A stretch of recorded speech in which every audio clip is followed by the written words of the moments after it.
15살 청소년이 총살 당하는 걸 저희는 직접적으로 강제적으로 저희가 구경하고 싶어서가 아니라 강제적으로 끌려 나와서 그걸 봐야 됐었습니다. Lu bayangin lu suka suatu band, artis, atau stylenya. Karena kesukaan lu terhadap hal itu, lu bisa dipenjara bahkan dihukum mati. Bayangkan, karena suatu kesukaan lu bisa dipenjara atau dihukum mati. Hal ini benar-benar kejadian sama warga Korea Utara. Selengkapnya di Lempar Topik.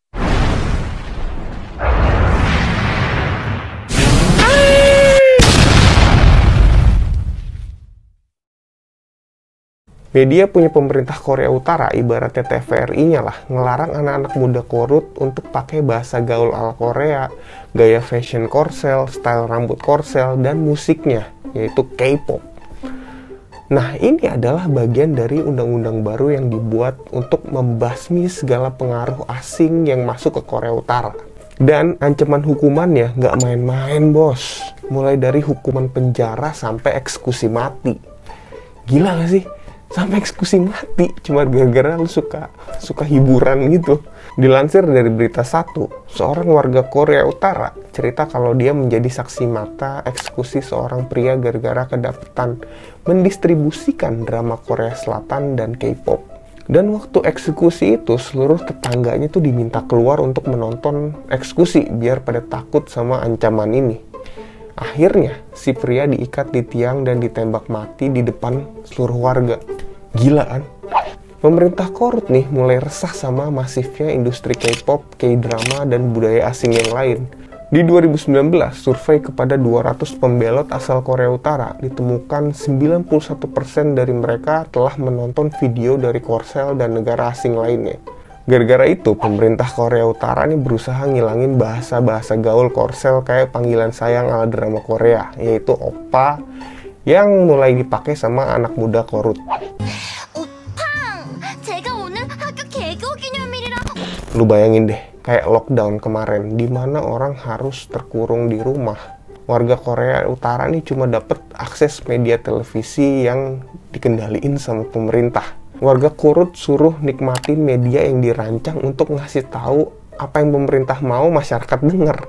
Nggak bisa tuh warga Korut nonton Netflix, drama Korea, atau denger BTS, Billie Eilish. Kim Jong-un menggambarkan kalau hal-hal tersebut dapat memunculkan pemikiran reaksioner.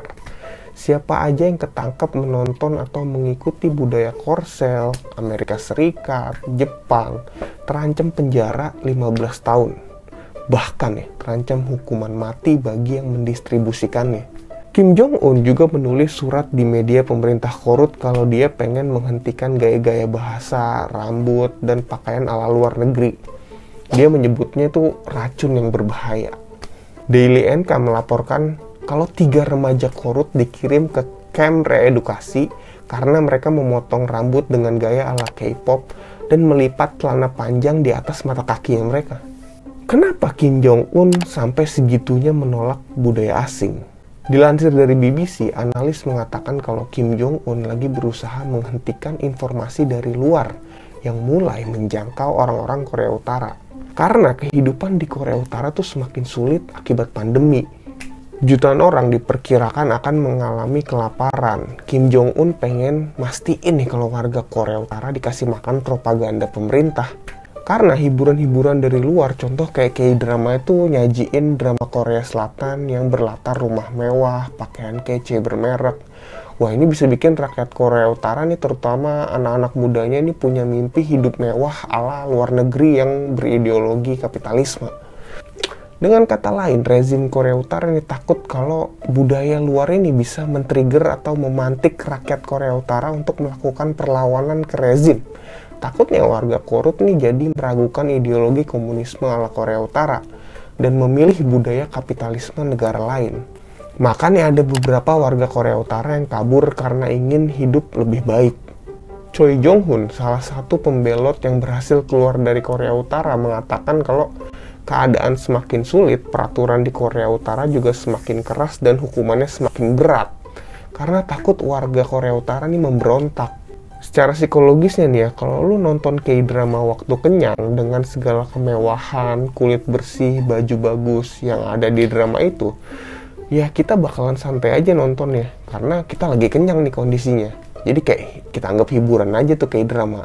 Tapi kalau warga Korea Utara yang lagi kelaparan terus nonton drama itu dengan segala kemewahannya, ya rakyat otomatis bisa ke-trigger dong. Apalagi ditambah Korea Utara dan Korea Selatan ini kan tetanggaan, satu ras, dulu satu negara, menderita penjajahan yang sama. Apakah peraturan dan hukuman itu membuat sebagian masyarakat Korea Utara takut? Ya jelas takut. Tapi itu juga memunculkan ide-ide cerdik dari masyarakat Korut untuk menikmati hiburan luar negeri. Ya lu tau lah bocil-bocil yang dilarang buat konsumsi konten dewasa. Mereka ada aja akalnya buat ngakses konten itu. Warga Korut juga sama dong. Biasanya tontonan asing diselundupkan lewat perbatasan Cina. Selama beberapa tahun, drama diedarin dari USB yang berbentuk kayak batu dan gampang disembunyiin. Gampang ditaruh di kantong, tapi gampang disembunyiin deh.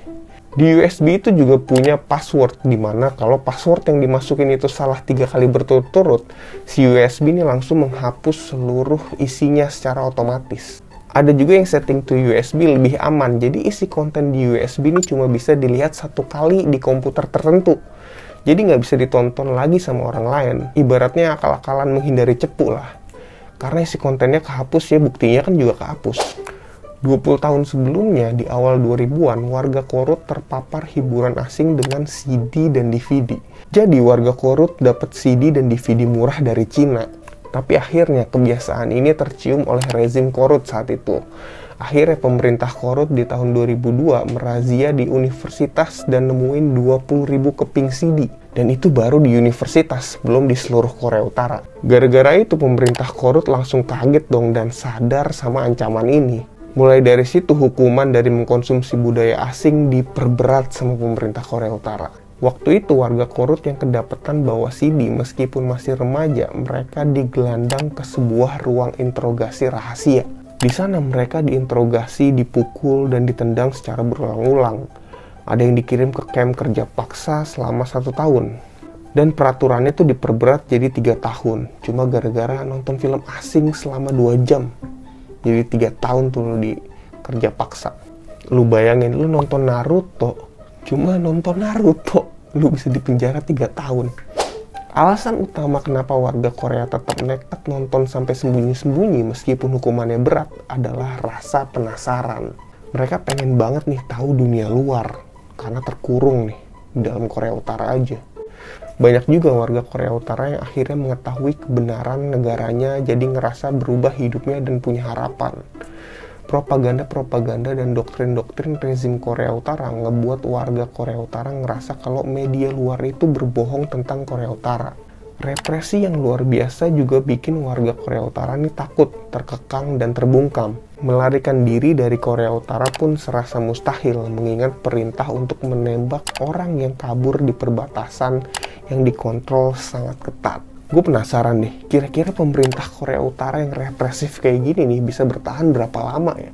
Dengan zaman yang semakin maju, terus ideologi yang semakin berkembang. Kira-kira berapa lama lagi nih rakyat Korut nih bisa tahan, gak memberontak? Belajar dari yang udah-udah sih revolusi bisa kejadian, apalagi ditambah warga Korut nih yang lagi kelaparan. Kalau menurut lo, komunisme gaya Korea Utara nih bakalan tahan berapa lama? Ya udah, segitu aja dari gua. Kalau ada info yang salah, mohon maaf, bisa lu sanggah dan tambahin di kolom komen. Kalau lu nggak suka sama konten ini, bisa lu dislike. Dan nggak usah lu subscribe. Tombol dislike kenapa dihilangin ya sama YouTube? Aneh YouTube ya. Ciao.